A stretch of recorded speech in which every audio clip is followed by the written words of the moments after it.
আপনাদের কাছে কাতলা মাছ বিভিন্ন ধরনেরই রান্না করলে ভালো রান্না টেস্ট হয়, কিন্তু আজকে আমি কাতলা বেগুন দিয়ে আলু দিয়ে একদম করছি, কারণ একঘেয়ে রান্না সবসময় ভালো লাগে না। তো এর মধ্যে দেবেন আপনি আদা রসুন পেঁয়াজ বাটা দেবেন, টমেটো ঘষনিতে কষে দেবেন, একটু পোস্ত দেবেন আর একটু টক দই। কেন আমি টক দইটা দিই, কারণ একটু গরম তো, পাতিলেবু টক দই দিলে রান্নাগুলো, সব রান্নাতে টক দই পাতিলেবু দিলে মোটামুটি ভালো হয় না, এক একটা ধরনের রান্না।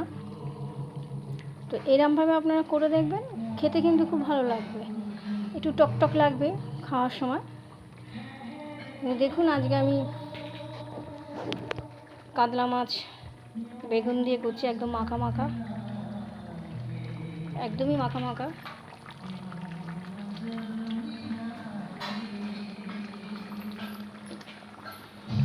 দেখুন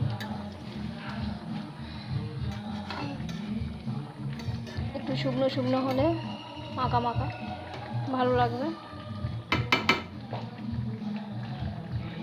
রান্নাটা আমার শখ, আর আমার মন চায় যেরমভাবে বানাতে আমি সেরমভাবেই রান্না বানাই করি। টেস্টি হয় খেতে,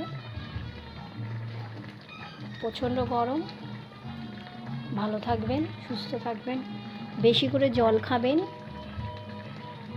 রাখলাম, টাটা, আবার দেখা হবে।